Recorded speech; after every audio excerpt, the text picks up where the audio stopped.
یہ جو رمضان المبارک کا آخری عشرہ ہوتا ہے نا، یہ بڑا قیمتی ہے۔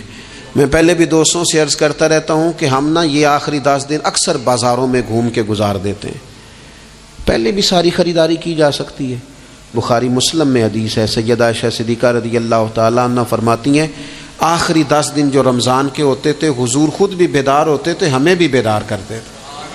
یہ راتیں بیدار رہنے کی ہیں، شب قدر کی تلاش کی ہیں۔ نبی پاک نے اعتکاف فرمایا ہے، کوشش کریں، جو تو اعتکاف بیٹھ رہے ہیں وہ تو بڑے باعث مبارکباد ہیں، جو نہیں بھی نہ بیٹھ رہے وہ بھی اپنے اپنے علاقے کی مساجد میں کوشش کریں، 1 رات مل جائے، 2 مل جائیں، 4 مل جائیں، جتنا اضافی ٹائم ملے آخری 10 دنوں میں وہ مسجد میں گزاریں۔ زیادہ سے زیادہ وقت قرآن پاک پڑھیں، استغفار پڑھیں، درود پاک پڑھیں، یہ 3 ہی وظیفے ان کے ساتھ۔ اور رات کا وقت کوشش کریں قیام میں گزرے، نوافل میں گزرے، جہاں جہاں بھی آپ، اس کو ہم نے ضائع نہیں کرنا۔ ہمارے ہاں یہاں اعتکاف میں کافی لوگ انشاءاللہ آئیں گے، یہاں ہم نے یہ اہتمام کیا ہے کہ روز رات کو شب بیداری کی محفل، تراویح کے بعد یہ محفل شروع ہوگی، اور اس کے اندر تلاوت ہے، نعت شریف ہے، کچھ واعظ و نصیحت ہے، کچھ ذکر و فکر ہے، جو اللہ تعالیٰ توفیقات عطا فرمائے اپنے فضل سے وہ ہم کریں گے۔ دعاؤں کا سلسلہ ہے، 8 رکعت نماز نفل پڑھنے کی صحیح کریں گے، کوشش کریں گے کہ اللہ ہمت دے تو سحری تک روز سلسلہ جاری رہے۔ میں بھی یہی رہوں گا۔ میری آپ سے گزارش ہے کہ جو آ سکے رمضان کے آخری 10 دنوں میں، 2 دن کے لیے، 4 دن کے لیے، جیسے جیسے آپ کو موقع ملے، آپ یہاں مرکز میں خانقاہ شریف میں بھی تشریف لائیں، اور یہاں نہ آ سکیں تو جہاں موقع ملے کوشش فرمائیں۔ یہ وقت ضائع کرنے والا نہیں ہے۔ یاد آتی ہے تو آنسو بھی نکلتے ہیں، دعا بھی نکلتی ہے۔ تھے کچھ لوگ پچھلے سال جو اس سال موجود نہیں ہیں، وقت تیزی سے گزر رہا ہے، تو یہ سعادتیں بڑی قیمتی ہیں، ان کو ضرور حاصل فرمائیں۔ اپنے گلی محلے میں دیکھ لینا، ہم اس رسول کے ماننے والے ہیں جنہوں نے فرمایا میں اسے مومن ہی نہیں جانتا جو پیٹ بھر کے کھائے اور اس کا ہمسایہ بھوکا رہ جائے۔ تھوڑا سا اپنے ارد گرد نظر ڈال لینا۔ المعجم الکبیر میں حدیث موجود ہے، اللہ کے پیارے رسول صلی اللہ تعالی علیہ وسلم نے فرمایا جس نے حلال پانی سے، حلال روٹی سے کسی کا روزہ افطار کرایا تو فرمایا فرشتے اس بندے کے لیے رمضان کے دنوں میں، رمضان کی گھڑیوں میں دعا کرتے ہیں، اور جناب جبریل امین اس کے لیے شب قدر کی رات دعا کرتے ہیں۔ حضرت جبریل شب قدر میں دعا کریں گے، خاص رات، یا اللہ اس بندے پر فضل فرما، اس نے تو غریب آدمی کو افطار کرا۔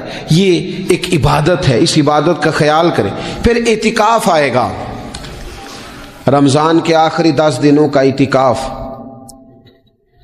اسلام میں رہبانیت نہیں ہے، لیکن کبھی کبھی سب سے کٹ کے اپنے رب کے ساتھ جڑ جانا، کچھ رات کی عبادتیں، کچھ تنہائی کے اذکار، کچھ درود و سلام کا ذوق، یہ ان ساری خوبصورتیوں میں سے ایک خوبصورتی اعتکاف بھی ہے۔ اللہ کے پیارے رسول علیہ الصلوۃ والسلام ہمیشہ اعتکاف کرتے، اور حضرت عطا بن رباح رضی اللہ تعالیٰ عنہ کیسی خوبصورت بات ارشاد فرماتے ہیں، فرماتے ہیں معتکف تو اس آدمی کی طرح ہے جیسے کسی بندے کو کسی کے ساتھ کوئی کام پڑ جائے نا تو وہ جا کے اس کے دروازے پر بیٹھ جاتا ہے کہ جب تک میرا کام ہوگا نہیں میں جاؤں گا نہیں۔ فرماتے ہیں یہ اعتکاف والا بھی آ کے رب کریم کے گھر بیٹھ گیا ہے کہ جب تک تو معاف نہیں کرے گا میں جاؤں گا نہیں، جب تک تو بخشش نہیں کرے گا میں اس دروازے سے ہٹوں گا نہیں۔ حضرت ابن عباس رضی اللہ تعالیٰ عنہ نبی پاک علیہ السلام کے روضہ انور کی طرف اشارہ کر کے کہا کرتے تھے زیادہ دیر نہیں ہوئی،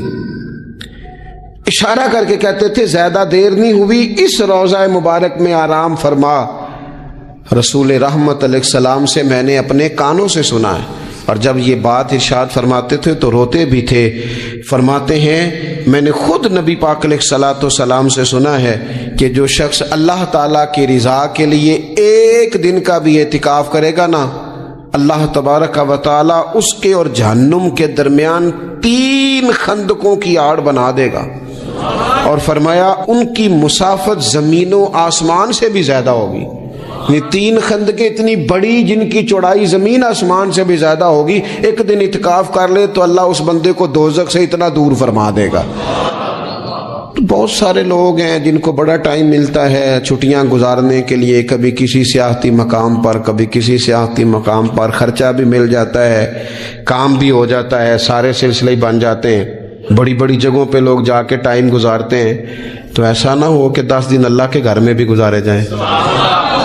علماء نے لکھا ہے کہ کوشش تو کریں ہر سال اعتکاف ہو، نہ ہو سکے تو چلو چند سالوں کے بعد ہو جائے، اور فرماتے ہیں کہ زندگی میں ایک دفعہ تو اس سنت کو ضرور ادا کرنا چاہیے۔ کوئی بندہ ایسا نہ ہو جو محروم رہ جائے، زندگی میں ایک بار صحیح پر اعتکاف کے ساتھ اپنے آپ کو وابستہ ضرور کرے۔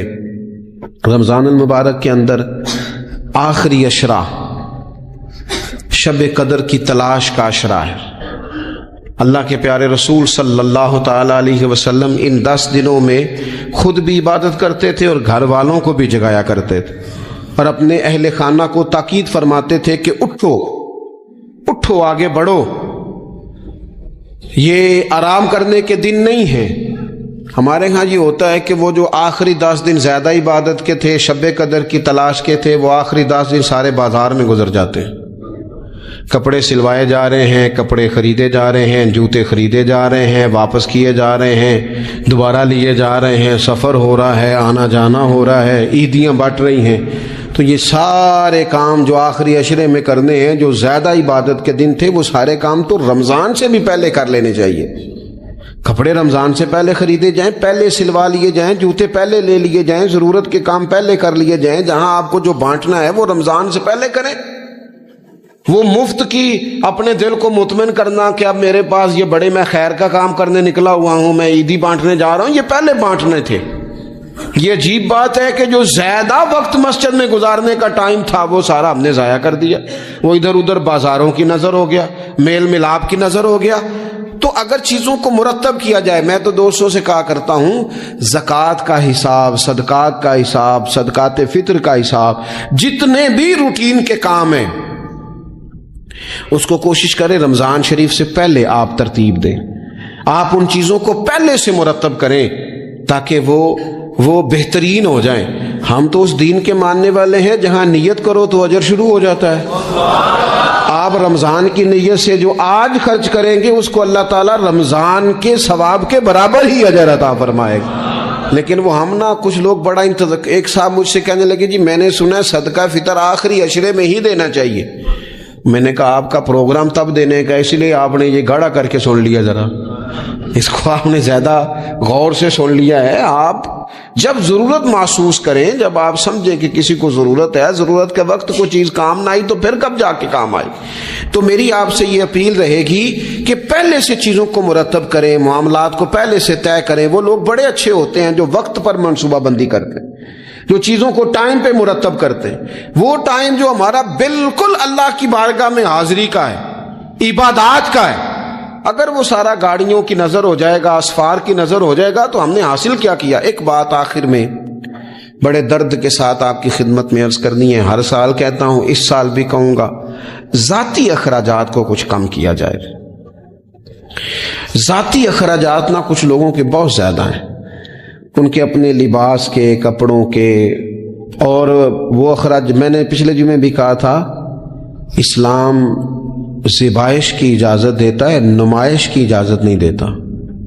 نمائش والے کام اگر تھوڑے چھوڑ دیے جائیں کچھ بھی نہیں ہوتا۔ میں تو شاید اگر میں سینکڑوں کہہ دوں تو غلط نہیں ہوگا، لیکن بیسیوں تو لوگ ایسے ضرور ہوں گے کہ جو عید ساری سو کے گزارتے ہیں، سارا دن سوئے رہتے ہیں، پتہ نہیں وہ اتنے مہنگے مہنگے کپڑے کس لیے خریدتے ہیں۔ عید کی نماز پڑھی، سو گئے، اور بھئی آپ کا فون بند تھا جی میں سو رہا تھا جی، تو بھئی وہ جو آپ نے 1.5 مہینہ درزی کے پاس آنا جانا لگایا وہ کس مقصد کا؟ رات کوئی پہننا تو کوئی پرانا جوڑا پہن لیتے۔ ایسی مصیبت کیا بنی ہوئی تھی؟ اتنے مہنگے کپڑے خریدے، اتنا مہنگا جوتا لیا اور دن سارا سو کے گزار دیا۔ ذاتی اخراجات کم کریں۔ پتہ کیا ہے، فرق بہت بڑھتا جا رہا ہے، بہت بڑھتا جا رہا ہے۔ یعنی ایک جگہ پہ چیزیں پڑی ہیں، خراب ہو گئی ہیں، کھانے کا ٹائم نہیں، پہننے کا ٹائم نہیں، اور ایک جگہ وہ ہے کہ جہاں لوگ دوائی کو ترس رہے ہیں۔ گندم امیر شہر کی ہوتی رہی خراب، اور بچی کسی غریب کی فاقوں سے مر گئی۔ اور کسی نے کہا تھا کہ غریب شہر تو فاقوں سے مر گیا، لیکن امیر شہر نے ہیرے سے خودکشی کر لی۔ اللہ معاف فرمائے۔ تو بہت ساری جگہوں پہ لوازمات زیادہ ہیں، اخراجات زیادہ ہیں، تکلفات زیادہ ہیں۔ اس رمضان میں مہنگائی کا جو زور ہے، حالات کی جو سنگینی ہے، اور تھوڑا پیچھے جائیں تو غریب علاقوں میں جس قسم پرسی کے ساتھ لوگ اپنا وقت بتا رہے ہیں، اگر صرف امیر لوگ اپنے کچھ ذاتی اخراجات کو کنٹرول کرنے میں کامیاب ہو جائیں تو بڑے سارے لوگ ایسے ہیں جن کے لیے وہ خوشیاں بانٹنے کا ذریعہ بنیں گے، اسباب۔ اور ویسے بھی زندگی سادہ کریں، آسان ہو جائے گی۔ رسول پاک صلی اللہ تعالی علیہ وآلہ وسلم نے پتہ ہے روزے دار کی فضیلت کیا بیان فرمائی؟ اللہ کے محبوب صلی اللہ تعالی علیہ وسلم فرماتے ہیں کہ رب فرماتا ہے ابن آدم کا ہر عمل اس کے لیے ہے، روزہ میرے لیے، اور فرمایا میں خود جزا دوں گا روزے کی، میں خود جزا دوں گا روزے کی۔ اور حضور فرماتے ہیں روزہ ڈھال ہے، جو شخص روزہ دار ہو وہ بےہودگی سے، فحش گوئی سے اجتناب کرے۔ اور اللہ کے محبوب صلی اللہ تعالی علیہ وسلم فرماتے ہیں اگر کوئی شخص اسے گالی دے، اگر کوئی شخص اس سے جھگڑا کرنا چاہے تو پتہ کیا جواب دے؟ اسے کہے بھئی میں روزے دار ہوں، میرے منصب کا تقاضا نہیں کہ میں تیرے ساتھ الجھوں۔ اور رسول پاک صلی اللہ علیہ وسلم فرمانے لگے اوہو اتنی بڑی بات۔ حضور فرمانے لگے، یہ صحیح مسلم کے لفظ ہیں، کریم محبوب فرمانے لگے مجھے اس رب کی عزت کی قسم جس کے قبضے میں محمد عربی صلی اللہ علیہ وسلم کی جان ہے، حضور فرماتے ہیں روزہ دار کے منہ کی خوشبو اللہ تعالیٰ کے نزدیک قیامت کے دن مشک کی خوشبو سے بھی زیادہ وقت والی ہوگی۔ اس کے منہ سے جو خوشبو آتی ہے قیامت میں مشک پیچھے رہ جائے گا، اور رب کی بارگاہ میں صرف روزہ دار کے منہ سے۔ اگر تیرے منہ کی خوشبو رب کو اتنی پسند ہے تو تجھے بھی تو اپنے منصب کا خیال ہونا چاہیے کہ میں نے روزہ رکھا ہوا ہے، میں روزہ دار ہوں۔ اور میرے نبی پاک علیہ السلام کے یہ دو لفظ ہیں نا، وہ صوفیاء ہیں نا، اللہ کے نیک بندے جو ساری زندگی تڑپتے رہے کہ کبھی اے حقیقت منتظر نظر آنا لباس مجاز میں، کبھی مالک ایک دفعہ کبھی تیرا جلوہ ملے، کبھی اے حقیقت منتظر نظر آنا لباس مجاز میں۔ لاکھوں سجدے تڑپ رہے ہیں میری جبین نیاز میں، اور جو ساری زندگی کہتے رہے کہ ہم تو عمر دراز مانگ کے لائے تھے 4 دن، 2 آرزو میں کٹ گئے، 2 انتظار میں کہ دیکھو انہیں انعام ملنے لگا ہے۔ جو اس کی راہ کے سوالی تھے، جو اس کے رستے کے مسافر تھے، جو اسے پانا چاہتے تھے، جو اس کی دید کرنا چاہتے تھے، جو اسے ملنا چاہتے تھے، میرے رسول پاک علیہ السلام نے فرمایا روزہ دار کو 2 خوشیاں ملیں گی۔ ایک خوشی اس وقت ملتی ہے جب وہ افطار کرتا ہے، اور فرمایا ایک خوشی اس وقت ملے گی جب وہ اپنے رب سے ملاقات کرے گا، جب وہ اس سے ملے گا تو اس وقت روزہ دار کو خوشی ہوگی۔ میرے دوستو خوشی تو جو ہوگی سو ہوگی، لیکن یہ لفظ بڑے حسین نہیں کہ روزہ دار کی رب سے ملاقات ہوگی، یہی لفظ بڑے باکمال نہیں۔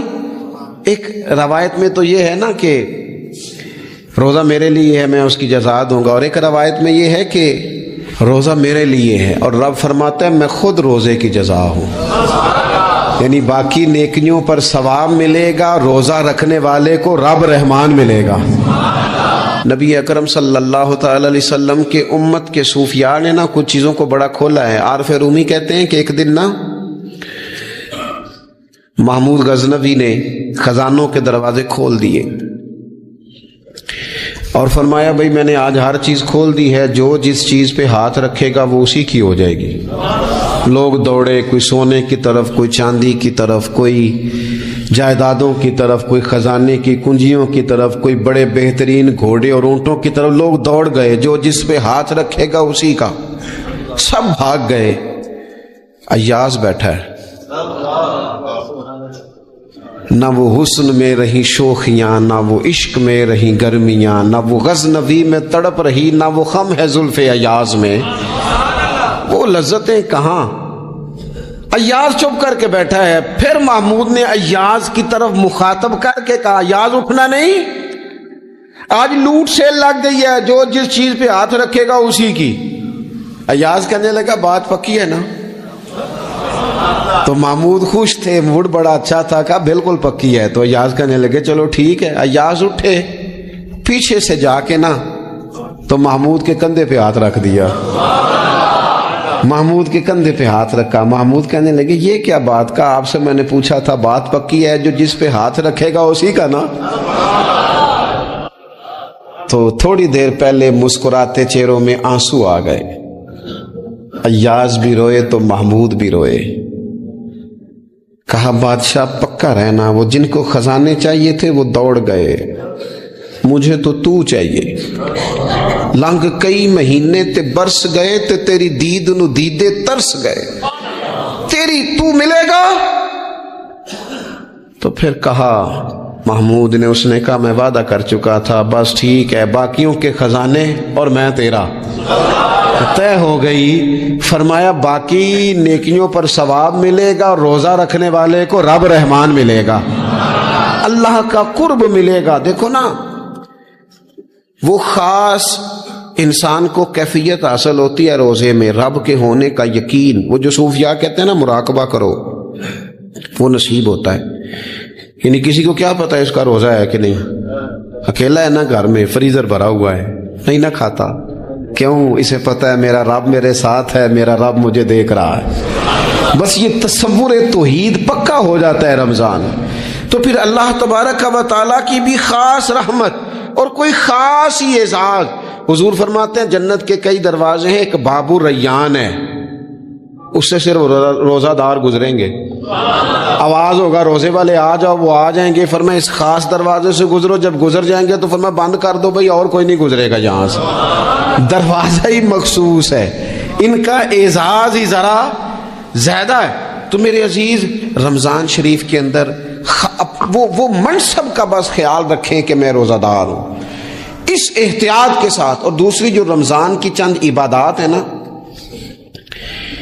سب سے پہلی تو میں عرض کروں گا تراویح کے حوالے سے۔ یہ بات یاد رکھ لیں کہ نبی پاک علیہ الصلوۃ والسلام نے فرمایا جس نے ایمان اور احتساب کی نیت کے ساتھ رمضان میں قیام کیا، اللہ اس کے پچھلے سارے گناہوں کو معاف فرما دے گا۔ اور ایک مقام پر نبی پاک صلی اللہ تعالی علیہ وسلم نے بیان کیا، یہ مشکات میں موجود ہے، حضور فرماتے ہیں رمضان اور قرآن دونوں قیامت کے دن بندے کی شفاعت کریں گے۔ رمضان کہے گا یا اللہ میں نے اسے دن بھر کھانا کھانے سے باز رکھا اور تیری بارگاہ کے حکم کے مطابق اس نے اپنے آپ کو ان چیزوں سے بچا کے رکھا۔ اور قرآن کہے گا مالک رات میں نے اسے نیند سے روکے رکھا۔ کیا مطلب؟ اس نے کھڑے ہو کے عبادت کی، اگرچہ اس سے مراد شارحین حدیث نے تراویح بھی لیا ہے، تہجد کی نماز بھی لیا ہے، صلاۃ اللیل بھی لی ہے، لیکن میرے عزیز یہ خاص ربط ہے قرآن مجید کے ساتھ تراویح کا۔ مسنون ہے رمضان کی راتوں میں قرآن مجید اور تراویح کا پڑھنا۔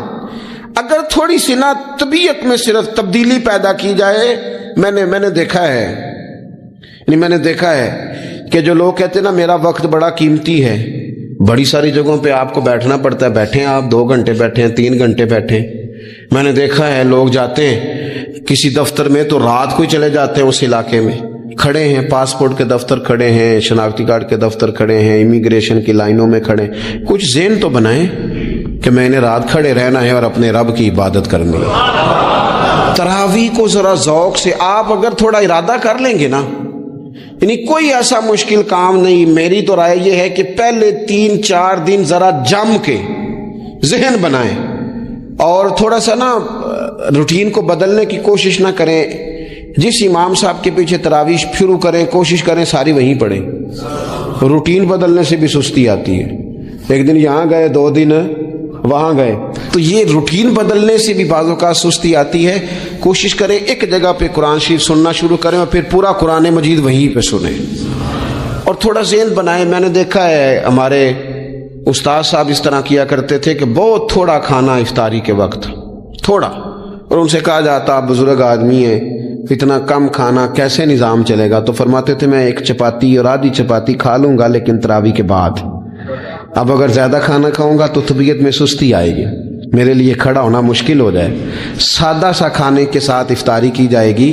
اور تراویح کے لیے اپنے آپ کو ذہنی کہاں ٹائم ملتا ہے سارا سال قرآن پڑھنے سننے کا؟ یہ تو اللہ نے موقع عطا فرمایا ہے. تو تھوڑا سا اگر دلچسپی پیدا کی جائے، بڑا بڑا سونا قرآن مجید پڑھا جاتا ہے مساجد میں، بچے بڑی بڑی خوبصورتی سے، تو اللہ کا شکر ہے جگہ جگہ پہ. اور مساجد کے علاوہ بھی میں نے دیکھا ہے، ہم سے لوگ مطالبہ کرتے ہیں کہ ہماری فیکٹری میں رات کو بھی کام ہوتا ہے، اتنے سارے ورکر ہیں تو بچہ کوئی مل جائے قرآن شریف سنائے، فلانی جگہ بھی اتنے لوگ ہیں تو اگر موقع مل جائے تو اگر تھوڑا ذہن بنایا جائے، شوق پیدا کیا جائے تو اللہ تعالیٰ فضل فرماتا ہے، انسان کو طاقت ملتی ہے کھڑے رہنے کی. ایک تو تراویح، روزہ تراویح، اور تیسری نبی اکرم نور مجسم شفیع معظم صلی اللہ تعالی علیہ وسلم کی امت کو اللہ تعالیٰ نے بہت ساری ایسی چیزیں اپنی رحمت سے دی ہیں کہ جن میں عمل تھوڑا ہے اجر زیادہ ہے. اس کا نتیجہ یہ نکلتا ہے کہ انسان تھوڑے وقت میں، تھوڑے ٹائم میں، تھوڑی مصروفیت میں اپنے رب کریم کے بارگاہ سے زیادہ اجر کا مستحق ہو جاتا ہے. انہی مقدس معتبر معنی خیز ایام میں ایک بڑی فضیلت، زیادہ عظمت والا مہینہ ماہ رمضان المبارک ہے.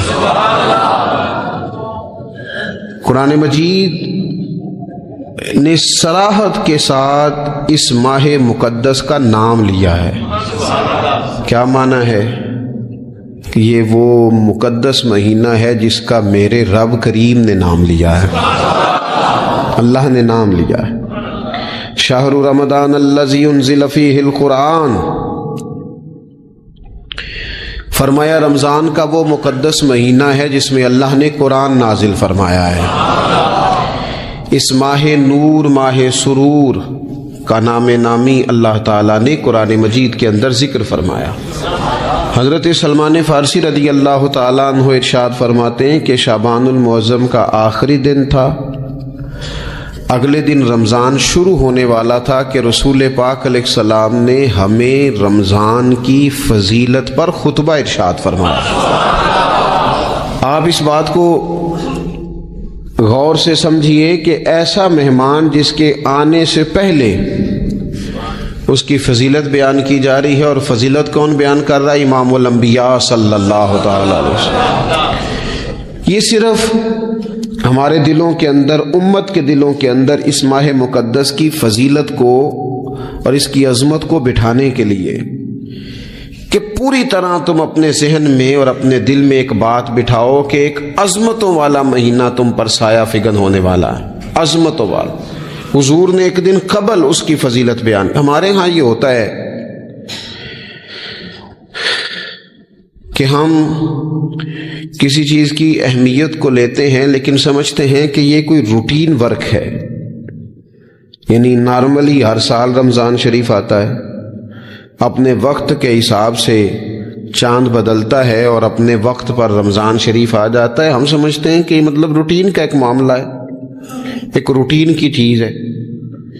لیکن اگر آپ اس کو اس نظر سے دیکھیں گے نا کہ اس مہینے کے آنے سے پہلے، یعنی ابھی ایک دن بعد آنا ہے رمضان کو، اور آنے سے پہلے حضرت سلمان فارسی فرماتے ہیں کہ نبی پاک نے ہمیں باقاعدہ بلا کے خطبہ دے کے رمضان کی عظمت ہمارے دلوں میں بٹھائی، یعنی فکری طور پر اور ذہنی طور پر امت کو تیار کیا. فرمایا تم پر ایک ایسا مہینہ سایہ فگن ہونے والا ہے جو مبارک ہے تمہارے لیے، باعث برکت ہے تمہارے لیے. تم اپنے آپ کو ذہنی طور پر تیار کرو کہ ایک ماہ نور تمہارے قریب آ رہا ہے. جو رمضان، اسلامی عبادات جتنی بھی ہیں نا، وہ مخصوص پوجا پاٹ نہیں. اسلامی عبادات میں سے کوئی عبادت بھی ایسی نہیں جس کا مقصد ہی ہو کہ آپ نے اتنے وقت سے لے کر اتنے وقت تک فلاں عمل کرنا ہے. جتنی بھی عبادات ہیں اسلامی، وہ اپنے دامن میں کوئی نتیجہ رکھتی ہیں، کوئی ریزلٹ رکھتی ہیں، اس کے ثمرات انسانی زندگی پر مرتب ہوتے ہیں. انسان کو تزکیہ نصیب ہوتا ہے، اس کے باطن کو صفائی نصیب ہوتی ہے، اسے خیر کرنے کا موقع ملتا ہے. تربیت کے بہت سارے مواقع اس میں پائے جاتے ہیں. بہت سارے اسرار و رموز کے ساتھ اسلامی عبادات ہیں. یہ جو رمضان المبارک ہے نا، یہ جو روزہ ہے، یہ روزہ اپنے دامن کے اندر تربیت رکھتا ہے، تربیت۔ یا ایھا الذین آمنوا کتب علیکم الصیام کما کتب علی الذین من قبلکم لعلکم تتقون۔ اے ایمان والو، تم پر روزے فرض کیے گئے جیسا کہ تم سے پہلے لوگوں پر بھی فرض کیے گئے تھے تاکہ تم تقوی اختیار کرو۔ روزہ تمہیں پرہیزگار بنائے گا، تمہارے اندر سے جو نفسانی چیزیں ہوں گی انہیں نکالے گا، اور اللہ تبارک و تعالیٰ کی طرف تمہارے دل کا رجحان ہوگا، تمہاری روح کا رجحان ہوگا، تمہیں تزکیہ دے گا۔ روزہ انسان کی تربیت کرتا ہے، انسان کو روزہ ذہنی طور پر تیار کرتا ہے کہ اللہ کے حکم کے مطابق کھانا ہے، اللہ کے حکم کے مطابق پینا ہے۔ سب سے بڑا مسئلہ اس دور کا رزق کے حلال کا حصول ہے اور حرام سے اجتناب ہے، تو روزہ ہمیں یہ سبق پڑھاتا ہے کہ ہم وہی کھائیں گے اور اسی وقت کھائیں گے جو کھانے کا ہمیں ہمارے رب نے حکم ارشاد فرمایا ہے، اور جس سے اللہ رسول منع کر دیں گے جتنی مرضی چمک دمک اپنے دامن میں رکھے، جتنی مرضی، لیکن ہم وہی لیں گے جو ہمارے لیے جائز ہے۔ آپ غور فرمائیے، روزہ لعلکم تتقون، روزہ تمہیں پرہیزگار کرتا ہے۔ بہت سارے لوگ ایک بات کرتے ہیں کہ عادتیں نہیں بدلی جاتی، یار کوشش کرتا ہوں لیکن میری عادت نہیں تبدیل ہوتی۔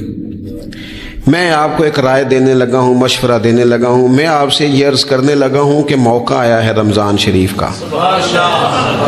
رمضان میں نہ بندہ روٹین میں اپنی عادتیں بدلتا ہے، کسی کو سویرے 7 بجے کھانے کی عادت ہے، کسی کو 9 بجے کھانے کی عادت ہے، کوئی صبح ناشتہ نہیں کرتا، دوپہر میں ہی کھاتا ہے، لیکن رمضان آیا تو عادت بدل گئی۔ 7 بجے والا بھی نہیں کھا رہا، 9 بجے والا بھی نہیں کھا رہا، دوپہر والا بھی نہیں کھا رہا، سارے سحری میں کھا رہے ہیں۔ عادت بدل گئی، بالکل طبیعت بدل گئی، روٹین چینج ہو گئی۔ کوئی اٹھ رہا تھا صبح فجر میں، اللہ کی توفیق سے اللہ تعالیٰ معاف فرمائے تو کچھ ایسے بھی تھے جو 9-10 بجے اٹھ رہے تھے، کچھ الحمدللہ فجر پڑھ کے چلو کسی وجہ سے پھر سو گئے، 10-11 بجے اٹھ رہے تھے، روٹین بدلی ہوئی تھی۔ رمضان آیا تو بدل گئی، سارے سحری میں اٹھ رہے ہیں، تہجد کے وقت سب کی آنکھ کھل رہی ہے، بالکل روٹین بدل گئی، حالات بدل گئے، معاملات تبدیل ہو گئے، اوقات تبدیل ہو گئے، دفاتر کے ٹائم تبدیل ہوئے، اسکولوں کے نظام تبدیل ہوئے، مدارس کے اوقات تبدیل ہوئے، ہر چیز کے اندر تبدیلی آئی۔ معنی کیا ہے کہ اللہ نے تمہیں موقع دیا ہے کہ عادتیں بدلی جا سکتی ہیں، اپنے آپ کو تبدیل کیا جا سکتا ہے، لائف سٹائل کو چینج کیا جا سکتا ہے۔ یہ موقع آیا ہے، ایک مہینہ ہے پورا، 2-3 دن 4 دن آپ کی روٹین بگڑ جائے نا سونے کی، یعنی روٹین سے ہٹ کے آپ سونا جاگنا شروع کر دیں تو پھر وہی روٹین بن جاتی ہے، پھر اسی ترتیب سے انسان سارے کام کرتا ہے۔ تو رمضان میں روٹین چینج ہوگی، سارے تہجد میں اور سحری میں اٹھیں گے، تو اللہ کرے نا یہ روٹین قائم رہے۔ رمضان میں تو اٹھتے تھے سحری کرنے کے لیے، تو اللہ کرے روٹین بن جائے اور سارا سال اٹھیں تہجد کی نماز ادا کرنے کے لیے، اللہ کرے روٹین بن جائے، چیزیں تبدیل ہو جائیں۔ وہ لوگ جن کو ڈاکٹر کہہ رہے تھے کہ دوائی بھی کھانی ہے اور پرہیز بھی کرنا ہے، تو وہ کہہ رہے تھے جی دوائی کھانا تو آسان ہے، پرہیز کرنا مشکل ہے، تو بدلنے لگی ہے نا روٹین، آ گیا نا رمضان، پرہیز کا ٹائم شروع ہو گیا۔ لہذا بہترین فائدہ یہ ہوگا کہ رمضان میں پرہیز ہوگی، ڈائٹ پلان بالکل بنایا جا سکتا ہے، اس میں چیزوں کو بالکل مرتب کیا جا سکتا ہے۔ تو رمضان شریف کے آنے سے پہلے ذہنی طور پر اپنی عادات کی تبدیلی کا پروگرام بنائیں، عادتیں بدل جایا کرتی ہیں۔ رسول کریم دنیا میں آئے وَيُزَكِّيكُمْ، حضور تزکیہ کرنے تو آئے ہیں، عادتیں بدلنے تو تشریف لائے ہیں۔ نبی پاک نے صفائی ستھرائی کر دی، ساری ناپاک چیزوں کو نکال دیا۔ تو روٹین دیکھیں کہ رمضان میں تقوی کے حصول کے لیے اپنی عادات کو تبدیل کرنا ہے، اور اس کے لیے ذہنی طور پر اپنے آپ کو تیار کریں۔ وہ جو کہتے ہیں بچے سویرے نہیں اٹھتے، وہ روٹین بنا لیں، یہ موقع آیا ہے، ابھی سے ارادہ کر لیں کہ جناب ہم نے اس ترتیب سے اپنے گھر کو، ماحول کو، بچوں کو اس ترتیب سے ہم نے مرتب کرنا ہے چیزوں کو. یہ آپ ارادہ کریں، اللہ تعالیٰ مدد فرمائے گا. رمضان المبارک کی جو خاص فضیلت ہے، اس خاص فضیلت کو رمضان آنے سے پہلے ذہن میں بٹھا لیں اور رمضان المبارک پورے کا پورا اس ذوق سے گزاریں کہ ذہن میں بات موجود ہو، ذہن میں، کہ دراصل رمضان کیا ہے. اللہ کے پیارے رسول صلی اللہ تعالی علیہ وسلم نے فرمایا، اے لوگو تم پر ایک عظیم المرتبت مہینہ سایہ فکن ہو رہا ہے. حضور فرماتے ہیں شہر مبارک، فرمایا یہ بڑا برکت والا مہینہ ہے، یہ برکتیں لے کے آیا ہے، یہ رحمتیں لے کے آیا ہے، یہ اپنے ساتھ عنایات لے کے آیا. اور نبی اکرم صلی اللہ تعالی علیہ وآلہ وسلم نے فرمایا جو بندہ بھی قرب الہی کی نیت سے رمضان میں نیکی کا طلبگار ہوگا، فرمایا وہ اگر نفل نیکی کرے گا نا تو اللہ تعالیٰ اسے فرض کے برابر ثواب عطا فرمائے. اور حضور علیہ الصلوۃ والسلام فرماتے ہیں جو اس مہینے میں ایک فرض ادا کرے گا اللہ 70 فرضوں کے برابر اجر عطا کرے گا. اپنے ذہن میں ایک بات بٹھائی جائے، ذہن میں یہ بات بٹھائی جائے کہ یہ نا برکت والا مہینہ ہے، اس میں میرا ثواب بڑا ضربوں کے ساتھ آگے بڑھے گا. ایک ذہن بنایا جائے اور پھر ثواب اکٹھا کرنا شروع کر دیا جائے. پھر وہ ترتیب بنا لی جائے، کاروباری نہیں، روحانی ترتیب، کاروباری نہیں، یعنی نئے سے نئے سٹال نہ تیار کیے جائیں. مہنگائی کیسے کرنی ہے اور کس طرح کر کے کن چیزوں کی آج کل مانگ ہوگی، کس ترتیب سے سودا پہلے ہی خریدنا ہے، مہنگا کیسے کرنا ہے، اللہ معاف کرے مصنوعی قلت کیسے پیدا کرنی ہے، کمائی کیسے کرنی ہے. رمضان کے اندر جناب لوگ ساری ترتیب لگا کے، ساری. میرے ایک دوست ہیں میڈیکل کے شعبے سے وابستہ ہیں، تو مجھے کہنے لگے کہ ڈاکٹر بھی اپنی روٹین بدلتے ہیں اور معدے والی ساری دوائیاں بھی اکٹھی کر لیتے ہیں کیونکہ رمضان آنے والا ہے، یہ زیادہ لوگ استعمال کریں گے. تو وہ ماحول نہ پیدا کریں کہ ہر چیز دنیا داری ہو جائے، ہر چیز دنیا داری نہیں، ہر چیز کو ایک نیا روپ دے دیا جائے اور نیا سے نیا مال کمانے کا سلیقہ بنایا جائے. میں اکثر کہا کرتا ہوں کہ رمضان تو اس لیے تھا نا کہ اس میں کم کھانا ہے، تھوڑا کھانا ہے. لیکن اگر بندہ کہے کہ میں نے صبح کا چونکہ کھایا نہیں لہذا اب شام کو اتنا کھانا ہے کہ ہفتے سے پہلے ڈاکٹر کے پاس بھی جانا ہے، میں نے وہ سارا پوری کرنی ہے روٹین، تو پھر وہ مقصد کو نہیں نہ سمجھا، پھر اس نے اس خوبصورتی کو نہیں پایا جو خوبصورتی اس کو دین دینا چاہتا تھا. ایک تو رمضان کی فضیلت کو سمجھنا ہے، اور پھر جب ہم روزہ دار ہیں، ہم نے روزہ رکھا ہوا ہے، تو نبی پاک علیہ السلام نے خود اس مفہوم کو کھول کے بیان کیا. فرمایا جس بندے نے جھوٹ نہیں چھوڑا، گناہ نہیں چھوڑا، گویا غیبت نہیں چھوڑی، بدی نہیں چھوڑی، تو اللہ کے محبوب علیہ الصلوۃ والسلام فرماتے ہیں پھر اللہ تعالیٰ کو اس کے بھوکا پیاسا رہنے کی تو کوئی ضرورت نہیں، کیونکہ لعلکم تتقون، تقوی اختیار کرنا تو روزے کا مقصد تھا. اور اگر اس نے وہ بات کو سمجھا ہی نہیں، استاد کے لیے صرف استاد ہو جانا ہی ضروری نہیں، اس کو پھر اپنے منصب کا لحاظ کرنا بھی ضروری ہے کہ میں استاد ہوں. والد کا صرف والد ہو جانا ہی کمال نہیں، اس کو پھر اس منصب کے تقاضوں کو بھی سمجھنا چاہیے کہ اب میں ایک باپ ہوں، اب میں روٹین میں وہ آزاد نہیں ہوں کہ جہاں میرا جی چاہے گا جاؤں گا، جہاں میری طبیعت چاہے گی میں کھاؤں گا، جہاں میرا دل کرے گا میں وہ کام کروں گا. اب آپ سرپرست ہیں، سربراہ ہیں. انسان دیکھیں نا، ایک شخص ہے وہ عالم ہے، علم پڑھ لینا صرف کمال نہیں، وہ اپنے منصب کو بھی تو سمجھے نا، اس منصب کے وقار کو، اس کے لحاظ کو بھی تو سمجھے نا. ایک آدمی اگر عمر رسیدہ ہے، بڑا ہے، بزرگ ہے، اور وہ چاہتا ہے کہ میری بزرگی کی وجہ سے میرا اکرام کیا جائے، تو اسے اپنے منصب کا بھی لحاظ کرنا پڑے گا. اس کو حضرت سعدی فرمایا کرتے تھے میں نے 18 سال کے بزرگ دیکھے، اور میں نے 75 سال کے بچے دیکھے۔ حضور کیا مطلب؟ فرمانے لگے عمر ہو گئی لیکن اپنے منصب کا خیال نہ کیا، عادات بچوں والی رہی۔ اور فرماتے میں نے ایسے لوگ دیکھے جن کو شروع وقت میں ہی اللہ والوں کی صحبت نصیب آئی، تو وہ جو بزرگی ہے وہ پھر عمر کی وجہ سے نہیں ملی، وہ اللہ نے علم اور عمل کی وجہ سے عطا فرما دی۔ تو اپنے منصب کا لحاظ کرنا کہ میرا یہ منصب ہے۔ اسی طرح جب ہم نے روزہ رکھا ہوا ہوگا نا تو پھر ہم نے اس منصب کا بھی لحاظ کرنا ہے کہ میں روزے دار ہوں۔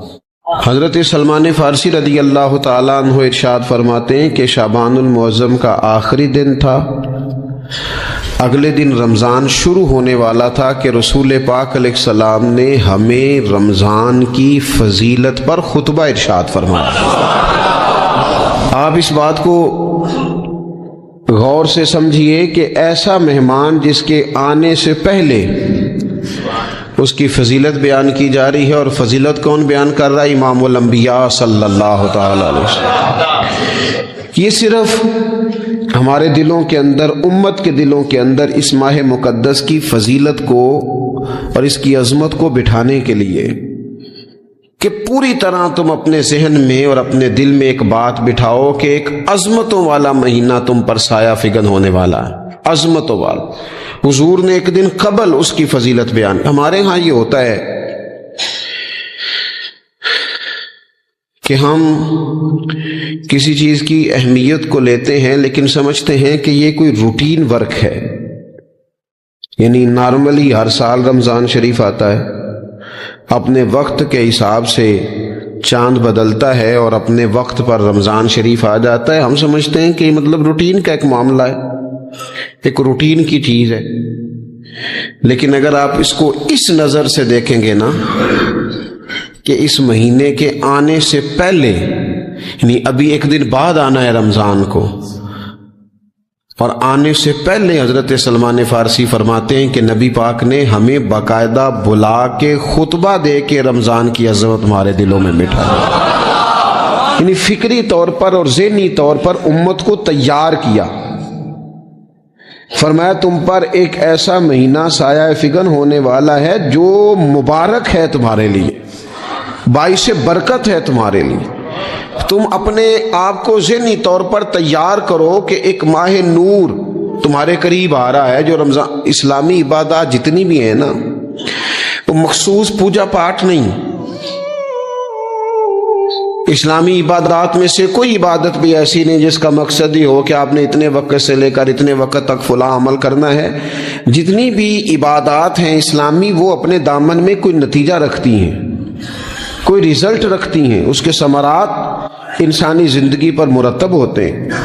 انسان کو تزکیہ نصیب ہوتا ہے، اس کے باطن کو صفائی نصیب ہوتی ہے، اسے خیر کرنے کا موقع ملتا ہے، تربیت کے بہت سارے مواقع اس میں پائے جاتے ہیں، بہت سارے اسرار و رموز کے ساتھ اسلامی عبادات ہیں۔ یہ جو رمضان المبارک ہے نا، یہ جو روزہ ہے، یہ روزہ اپنے دامن کے اندر تربیت رکھتا ہے، تربیت۔ یا ایھا الذین آمنوا کتب علیکم الصیام کما کتب علی الذین من قبلکم لعلکم تتقون۔ اے ایمان والو، تم پر روزے فرض کیے گئے جیسا کہ تم سے پہلے لوگوں پر بھی فرض کیے گئے تھے تاکہ تم تقوی اختیار کرو۔ روزہ تمہیں پرہیزگار بنائے گا، تمہارے اندر سے جو نفسانی چیزیں ہوں گی انہیں نکالے گا، اور اللہ تبارک و تعالیٰ کی طرف تمہارے دل کا رجحان ہوگا، تمہاری روح کا رجحان ہوگا، تمہیں تزکیہ دے گا۔ اور روزہ انسان کی تربیت کرتا ہے، انسان کو روزہ ذہنی طور پر تیار کرتا ہے کہ اللہ کے حکم کے مطابق کھانا ہے، اللہ کے حکم کے مطابق پینا ہے۔ سب سے بڑا مسئلہ اس دور کا رزق کے حلال کا حصول ہے اور حرام سے اجتناب ہے۔ تو روزہ ہمیں یہ سبق پڑھاتا ہے کہ ہم وہی کھائیں گے اور اسی وقت کھائیں گے جو کھانے کا ہمیں ہمارے رب نے حکم ارشاد فرمایا ہے، اور جس سے اللہ رسول منع کر دیں گے، جتنی مرضی چمک دمک اپنے دامن میں رکھے جتنی مرضی، لیکن ہم وہی لیں گے جو ہمارے لیے جائز ہے۔ آپ غور فرمائیے، روزہ لعلکم تتقون، روزہ تمہیں پرہیزگار کرتا ہے۔ بہت سارے لوگ ایک بات کرتے ہیں کہ عادتیں نہیں بدلی جاتی، یار کوشش کرتا ہوں لیکن میری عادت نہیں تبدیل ہوتی۔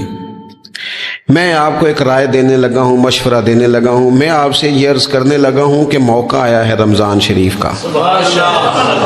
رمضان میں نہ بندہ روٹین میں اپنی عادتیں بدلتا ہے۔ کسی کو سویرے 7 بجے کھانے کی عادت ہے، کسی کو 9 بجے کھانے کی عادت ہے، کوئی صبح ناشتہ نہیں کرتا، دوپہر میں ہی کھاتا ہے، لیکن رمضان آیا تو عادت بدل گئی۔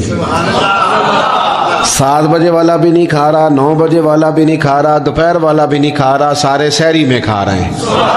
عادت بدل گئی، بالکل طبیعت بدل گئی، روٹین چینج ہو گئی۔ کوئی اٹھ رہا تھا صبح فجر میں، اللہ کی توفیق سے اللہ تعالیٰ معاف فرمائے تو کچھ ایسے بھی تھے جو 9-10 بجے اٹھ رہے تھے، کچھ الحمدللہ فجر پڑھ کے چلو کسی وجہ سے پھر سو گئے، 10-11 بجے اٹھ رہے تھے، روٹین بدلی ہوئی تھی۔ رمضان آیا تو بدل گئی، سارے سحری میں اٹھ رہے ہیں، تہجد کے وقت سب کی آنکھ کھول رہی ہے، بالکل روٹین بدل گئی، حالات بدل گئے، معاملات تبدیل ہو گئے، اوقات تبدیل ہو گئے، دفاتر کے ٹائم تبدیل ہوئے، اسکولوں کے نظام تبدیل ہوئے، مدارس کے اوقات تبدیل ہوئے، ہر چیز کے اندر تبدیلی آئی۔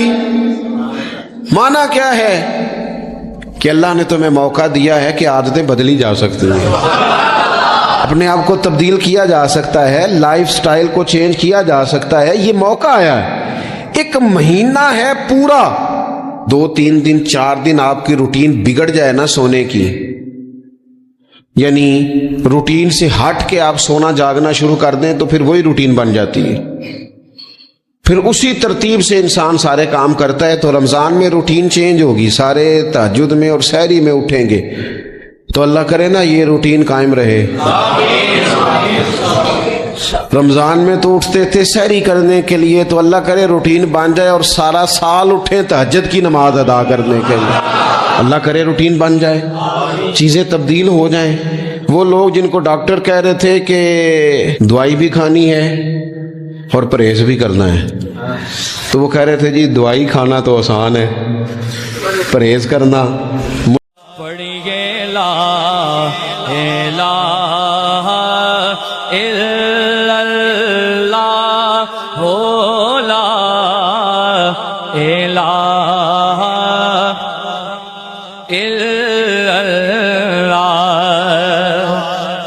کسی نے پوچھا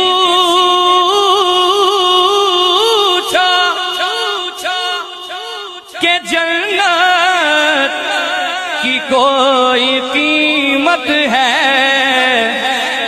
تو مصطفیٰ نے کہا لا الہ الا اللہ، لا الہ الا اللہ، حق لا الہ الا